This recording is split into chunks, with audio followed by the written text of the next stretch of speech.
I'm Rob, the Dungeon Tutor. Welcome!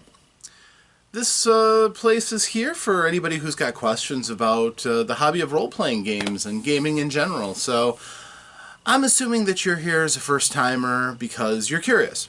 Maybe you want to know about role-playing games or why role-playing games or any of that stuff. And you're welcome to ask any of those questions. The first one, though, that I'll choose to answer in this, for those who come from outside of the hobby and are just generally curious about what are role-playing games and why are they, and maybe you've seen some videos of people playing games and wondering how all this works and all the rules and what makes gaming interesting. Well, the first question I would answer is why? Why role-playing games? Why is there an interest in these things?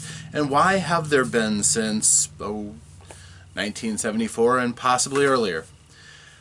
The primary answer that I can put to that is that role-playing games give many levels of satisfaction and entertainment to people who enjoy them. And the answer is going to vary from person to person, but I'll touch on a few of them. The first one, though, is a sense of accomplishment. The first games came off of wargaming and the idea of my guys are going to beat your guys. In role-playing games, often that is, my characters are going to overcome the obstacles that are in front of them. Whether that's crawling through a dungeon and beating the monsters and taking their treasure, or whether that's organizing a great big multi-corporation deal that accomplishes all of your goals. Role-playing allows you to do things that sometimes in everyday life it's really hard to do. Succeed beyond your wildest dreams and get exactly what you want to have done by your own hand. And that can seem really, really hard to do. In role-playing games, this can happen, although it often won't be easy depending on how your game is. Another thing that role-playing games really do offer is a sense of community and socialization. Generally, role-playing games are played with other people, and even if you're playing a solo experience, you can share what you've done with other people and maybe get a sense of, they appreciate what you've done. It's like, oh, that was really cool, or, yeah, I've been through something similar, and maybe, form bonds that way. But what it really shines is when you've got a group of people playing together, or maybe other people watching so they can kind of get in on the humor and the content together, and you build bonds. Other people see you at your best moments shining and doing something cool, and they want to be as cool as you in those times. Other people might sympathize when things aren't going your way, and you can be vulnerable in a way that you often can't do day to day. So with role-playing games, they really do kind of enforce socialization and an ability to connect with other people through these games. Sometimes this means that you can make new friends through role-playing games. Sometimes it means you can learn to understand other people by living in somebody else's experience for a little while. It's not everybody's experience with role-playing games, but it is often enough that there are therapists these days who are looking at role-playing games as an opportunity, a vehicle to help people help themselves. So that's yet another thing. So not only is there an opportunity to achieve and enjoy victory, and there's an opportunity to socialize, there's also the opportunity to see something grow, to build, and to develop. Primarily, this is going to be in the form of a character or your overarching story that you feel like you have a hand in growing out and making decisions for and seeing it realize into something better and cooler. And this can happen no matter what your circumstances, for the most part. If you, for instance, love cars and you want to build your dream car, that's going to involve a certain amount of work. It's going to involve a certain amount of expertise. Now, in a role-playing game, you don't have to have a lot of work or the capacity to do a lot of work. It doesn't mean that you have to have a lot of expertise. It just means that you have to be willing to be in the group, be a part of it, and share in the group's experiences, which is a lot more open than other pastimes or things that you might be interested in. So that's also a good thing. Another thing that's great about role-playing games is that they serve as kind of a temporary escape. While you're worrying about the problems and trials of your character, which you hope to solve, you hope to overcome their problems and put them in the situation that they dream of, it means that for a little bit you can forget about what's bothering you, what's plaguing you, and that kind of stress relief can be a lifesaver. Any number of players and game masters will tell you their other life that they experience through role-playing games keeps them grounded and keeps them sane. And a lot of people have unhealthy ways of releasing that kind of stress. If role-playing games were more common for some of these people, they might be able to have had a better outlet for that kind of thing, other than things that harm them or cost them an undue burden. Role-playing games are also a relatively inexpensive hobby as long as you can control yourself. Honestly, you need relatively little to get into role-playing games, especially if you can already get in with a group that has most of the basic materials. Then you really will probably need to spend very little. Maybe get some dice, a couple character sheets here and there, that's just mostly just printing off the internet. It can be very inexpensive. Of course, if you have no self-control and you really fall for this hobby, it can get very expensive. But for what it's worth, the money that you spend in role-playing games, as long as you're using the stuff, generally pays back over and over and over and over again.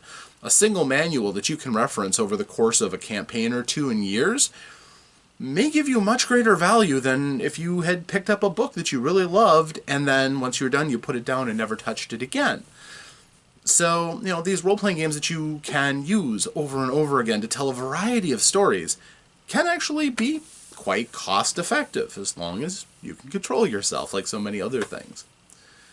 So, role-playing games give you a number of different satisfactions and achievements as you play. They can help you to connect with other people and give you a sense of satisfaction that sometimes just is really hard to get in other places.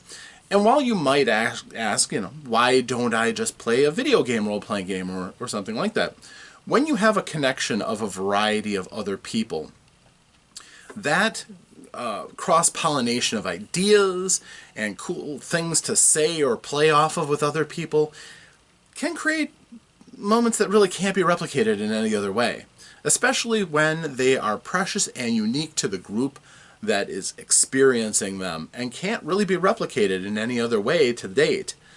That's something that's pretty darn special, almost a type of performance art if you think about it that way. And quite simply, when a game works and works well, you end up with something. You end up with a story that you can share, interpersonal experiences that you can reflect upon, and sometimes if people are discussing things about the hobby and the games, you can whip out that old chestnut about that time that you slew a giant in your pajamas. How that giant got in your pajamas, no idea. But you can share that story, and other people can go, that's a really cool story. Or your other people who shared that with you at the time can fondly reminisce and remember what it was like to be in that moment, and maybe share a smile and a laugh. And honestly, those are precious in their own right. So, one final thing I guess I could say is that a lot of times when we're growing up, we're told your imagination isn't cool. You're told to stop daydreaming. You're told you can write something, but just write this when you're in school or the like. Your stuff is funneled. In role-playing games, it's really an opportunity to explore things and possibly live in worlds that you've always dreamed of but never had the opportunity to be in. Did you love the, say, Star Wars movies? You can play in games where you're controlling a character in that universe and can do the cool things, can shoot the blasters and zoom the lightsabers and use the Force and contend with a galaxy-spanning empire. You can. You can absolutely love something like Serenity. There's a role-playing game based on that. You could love Game of Thrones. There's a role-playing game based on that. And even if you choose not to play the game that's based on that, you can take another game and run content about that world that you love. Role-playing games are a nearly inexhaustible source of entertainment, depending on how you choose to use it. And other people will find other things that they enjoy out of it. I enjoy the satisfaction of having a collection, because I'm a collector, and I have quite a role-playing game collection. I love having a good book and having something entertaining to read, and a lot of role-playing games involve some really entertaining and enjoyable reading. So, there's all sorts of things. There's the urge to collect things like action figures. My miniatures collection is got a lot of really fun things that I can endlessly position, play around with, and think about how I'm going to involve them in a game. So people who enjoy painting and modeling can take those hobbies and merge them into role-playing to increase the experience for everybody. There's so many different things that this hobby has, and so many of them are unique in the way that they can allow you to express your creativity, how you can bond with other people in a relatively safe environment. Of course, there's always exceptions. There's some harmful situations. But honestly, most role players remember the golden rule. It's important that everybody at the table is having fun. And if you're not having fun, then the whole point of getting together for a game kind of gets thrown out the window. Then it becomes something like a power trip or something unhealthy. If everybody's having a good time and you're playing a game that you are enjoying, then you're probably doing it the right way, even if it can seem frustratingly confusing or you're having a hard time getting the rules. And I can try to help with that. But it's the important idea that you never lose sight that these games are supposed to be fun. Hopefully, games that you can have fun with other people and maybe learn a few things about them, maybe grow connections to others. Role-playing games are great. And again, there are a small number of not so great ones, but if you go out with an open heart and try your best to have a good time at a game, you probably find some folks who are doing something that you would make the group better for being a part of, and hopefully they see that and let you in. So that's my answer to that. Why are role-playing games so great? That's why. And for a lot of other reasons more that I can't touch on at this point. But I think I hit the big ones. So it's up to you, if you're interested, to go out and find what makes role-playing games great for you and dip your toe in a little bit and see what you like. And if it turns out that it's not for you, there's plenty of other things to do. But if you are interested in role-playing games, well, at least you know that you have a dungeon tutor who's willing to answer your questions and help you along on that journey if you are interested in it. And I hope you are, and I hope you have many questions that I can help with. So until that time that I next see you for another session, I've been the dungeon tutor, and you're very welcome to be here for another session. Thank you, and I'm looking forward to it. But until that time, farewell.